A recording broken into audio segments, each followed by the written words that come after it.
In the past 7 years, I've tested hundreds of red light therapy devices. I've interviewed dozens of the world's leading experts, and I've answered thousands of questions. And here's what I wish I knew. Here's all the things I've learned over that time. I'm affiliated with some of the companies mentioned in this video, and I will earn a commission if you buy through my links or discount codes. Products were provided to me free of charge, and all opinions are my own. This is not medical advice. Most products are the same, but details matter. You see, barriers of entry are very, very low in this space. If you wanted to, you could probably go out and start selling your own red light therapy panel line in a couple of days. And you mainly need a couple of $1,000s to do it. In a way, this could be seen as a good thing because there's a lot of competition out there. It means there's a lot of choice and options for the consumer. But on the flip side, the reason why it's so easy is a lot of these products are coming from the same factories. And in turn, a lot of the panels are very, very similar. Most red light therapy panels, for instance, use the same LEDs, the same 660 and 850 nanometer wavelengths, the same design, the same user interface. Gosh, even sometimes it's the same packaging. And yeah, like I've said in many of my videos, even the basic bare bone red light therapy panels work. It's just that there are often better options out there, where the better is more suited to your goals, fits your budget, looks better, has more advanced features. It all does depend. You see, if you want to tap into the benefits of red light therapy in the brain, the product's going to be very different to, say, something that's going to help with facial wrinkles. The recommended wavelengths are going to be different. The power density in terms of power output is going to be different. And of course, the design and the form factor is going to be different. This is why you'll see products that may look very similar, but some are offering a lot more expensive, even 10 times more expensive than others. But as I'm going to explain in point number 8, don't just automatically think that more expensive is better. I've got some real world examples showing you how some of the biggest brands out there don't produce the best products. So hang around for that. Point number 2, specs are often misleading. This is really sad and unfortunate. You'd like to think when you buy a product, the numbers on the website or on the box are actual real world numbers. Unfortunately, it's often not the case. It's kind of like buying a car and being told that the power output is 300 horsepower and it's going to do 20 miles per gallon fuel. But then when you get it, you find out that it's actually only 100 horsepower and the fuel efficiency is far different to what was claimed. We see this a lot in the red light therapy industry.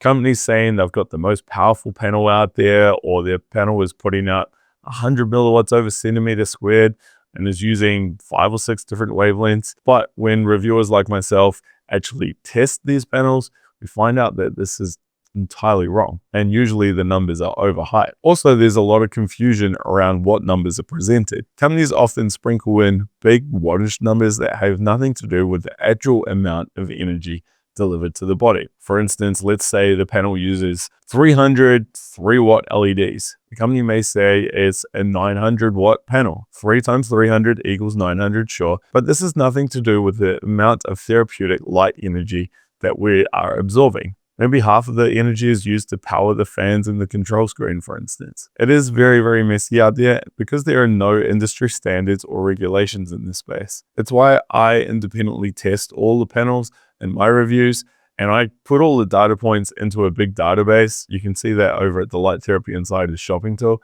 So you can go in and make your own informed decisions without worrying about misleading claims from companies. Number 3, bigger is better, but not always best. Yeah, when it comes to value, typically the bigger the panel, the better bang for your buck. You're going to get more power per dollar spent.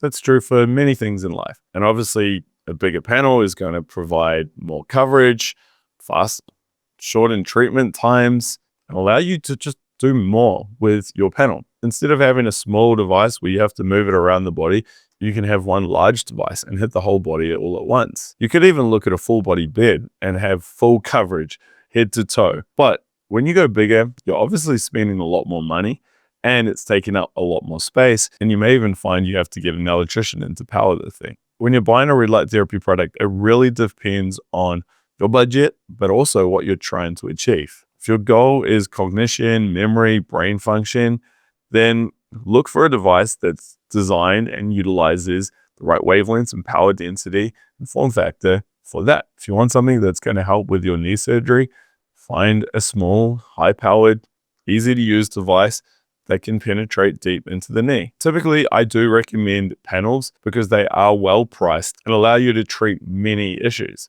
However, things like wraps, handheld devices, headsets do have their place. Remember, the best device is the one that you actually use. And I have done a lot of comparisons and reviews on this channel. So be sure to watch some videos, particularly the buyer's guide, if you are trying to find the best product for your goals. Hey, if you found value in this video, can you return the favor and provide some value to me by hitting the like button, and also subscribe if you do want to see more videos like this. Number 4, what matters changes on the user case. This kind of ties in the point I just made before. Think of red light therapy devices as tools in a workshop. Every single tool has a particular purpose. Some tools allow you to do many things, and it's the same with red light devices. A specialist device to help with your skin and beauty, let's say a red light therapy mask, is going to have a lot of different properties to, say, a handheld laser to help with your knee. The wavelengths are going to be different. The form factor is going to be different. The power output is going to be different. Some products are going to require contact. The tricky thing is with red light therapy, it's still hard to determine what is exactly the best wavelength, the best power, the best way to use a product for a goal. And this is why I always say don't rely on one single source of truth or information, including myself. Whether you're looking at contact versus non-contact, LEDs versus lasers, high power versus low power, there's a school of thought to support each claim. And this is why you do see a lot of different products out there. So for you, the most important thing you need to do is decide what you're trying to achieve and then narrow your focus and research around that. Forget about all the noise around the best wavelengths for brain health if your goal is to regrow hair, for instance. Point number 5, the industry is full of hype, but that doesn't mean red light therapy doesn't work.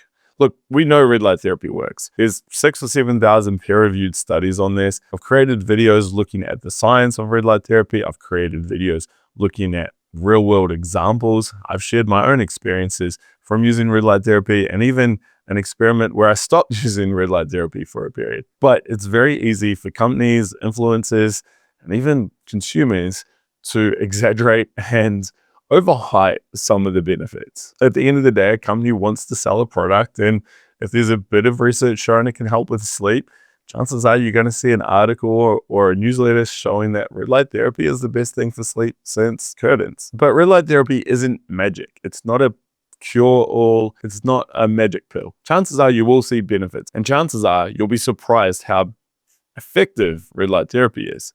But some people are non-responders, and some people going into it expecting absolute amazing things, and they only get a small change, which then leads to disappointment. But just know that red light therapy is legit. It's not a placebo. And if you do have a particular problem that red light therapy or photobiomodulation has been shown to help, then yeah, I do suggest you try it. You don't have to rush out and spend thousands of dollars on the product. Find a clinic that allows you to do single sessions, or borrow a device from a friend before purchasing your own. But I will say, don't get caught up in all of the hype that you see out there. Lots of people are jumping on the bandwagon and trying to make an easy buck. Though I do suggest you head over to our Red Light Therapy Facebook group and look at some of the testimonials over there, because some of the stories are quite amazing. Point number 6, customer support and warranty are hugely underrated. So I'm someone who's happy to pay a premium when it comes to buying an item if I know I'm going to get much better service, support, or an extended warranty. I've just had many life experiences to show that the money is actually well spent. Now, when it comes to red light therapy, the same rings true here. It's very easy to get caught up on wavelengths and power output and dollars per wattage output metrics, but it's important to also look into customer support. Not only customer support, warranty length, restocking fees, return policies, what happens if something goes wrong? Because like I said earlier, it is very easy to enter this space as a company, and a lot of companies don't actually know what they're doing and seem to disappear within 1 or 2 years. And if you've spent $3,000 or $4,000 on a large panel to find out that the company isn't even around when you start having problems, it's going to be a bit of a blow. Unfortunately, when it comes to my reviews, factoring in customer care is rather tricky. I have done a video on this, so you can check that out in your own time, but I still think you need to do some research of your own. Here's where our Facebook group is really good, or even reading the comments on some of my reviews. People talk about their good or bad experiences. I have posted some surveys in our Facebook group, so I'll link to them. You can check them out. But after years of being in the space and hearing from a lot of people, Here are my golden rules. Try and buy from a company who operates in your country. That means you're going to have protection from your local consumer laws. If there are issues on payments or returns or refunds, it's going to be much easier to process that if they operate in your country. Chances are they'll have local phone numbers and their support teams will be working on your local hours. So that's the first rule. The second one is buy from a company that's been around for at least a few years. Yeah, there may be a product that has all the same features, maybe even more features. But if they're new to the space, I'd personally recommend staying away. Just give them a year or two. In fact, I don't even bother reviewing products from brand new companies. I always wait a year, maybe even longer, because I don't want to waste my time or yours recommending a product from a company that goes belly up a year or two into selling products. And thirdly, do some research. Like I said, though, it is tricky. I mean, there are sites such as Trustpilot and independent review sites, and you can even go through and read the reviews on a company's website, but I don't really trust all of these. It's very easy to influence. That's why I'd suggest checking out our Facebook group. And here's where I want to talk about buying direct from China as well. I have done a video on this, but I'll touch on it briefly. Yes, you can often find similar products direct from the manufacturer in China using websites such as Alibaba or AliExpress. A lot of people do it, and I'm all for it. However, just be prepared. There are some downsides here. There's often a lot more admin issues than buying direct from a local company. You are often hit with extra fees, whether it's import fees or charges or tariffs. If you do have a problem, if it arrives faulty or a year down the track, some of the lights stop working. I've heard horror stories from people trying to get their product fixed or returned or refunded. And finally, this is probably the worst. I have heard from numerous sources that a lot of their direct-to-consumer sales coming from China are using inferior products. They're all the leftover products or the leftover LEDs that didn't meet the big buyers' quality checks. So let's say you've got a big American company ordering a lot of panels from a factory in China, and they find a batch that wasn't up to spec. The company may package these up and sell them direct-to-consumer at a low price, even though on paper it looks like a really good product. It may not actually be living up to the true expectations. So just be warned. Like I said earlier, spend the extra money, buy local, buy from an established company. Point number 7, use case is better than brand name. Now, don't just go off and buy from the brand that you see all influencers using or you see plastered all over Facebook, or maybe the brand that has been around for the longest time. Chances are they are a good company and are putting out good products, but it may not be the best for your needs. Also, don't get caught up in the hype. Just because all influencers and athletes or makeup artists are using it doesn't mean you can find a better product or a similar product for a much lower price. Often you don't need a lot of the advanced features or the extra power or the larger size. And actually, if you shop around and do some research, check out some of my reviews, you'll find that some of the lesser known companies are actually putting out much better products and coming in at much better price points. I know what happens over time. These smaller, newer companies rise to the top and they will soon become more of a dominant player. Meanwhile, a lot of the big established companies dedicating all their money towards marketing tend to drop behind when it comes to performance and features while keeping a really high price point. Look, if you're really struggling to find the best product for your needs, again, check out my shopping tool that I mentioned earlier, or just check out my panel comparison video where I look at 17 different panels and rank them from best to worst. Point number 8, testing is expensive and most reviewers don't do it. I think one of the biggest reasons why my channel took off all those years ago was because I went out and spent thousands and thousands of dollars on spectrometers, EMF meters, sound meters, and I actually tested the products I reviewed. Lots of reviews online, whether it's cars or computers or red light therapy devices, the reviewer simply pulls up the specs and shares their thoughts. I mean, it's kind of like a glorified advertising piece, really. But in my opinion, a true review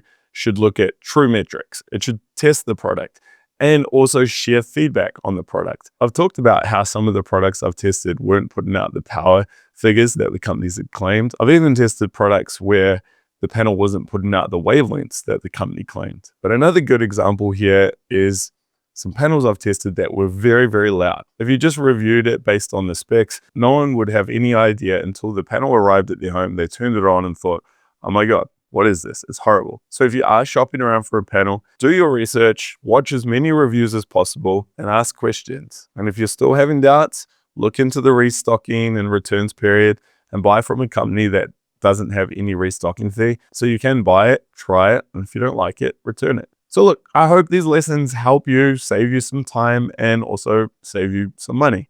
Just remember, red light therapy does work, and don't get caught up in the marketing hype. But I do know there's still a lot to get your head around, and that's where this video here should come in handy. Otherwise, if there's something you still want to understand better, leave a question below.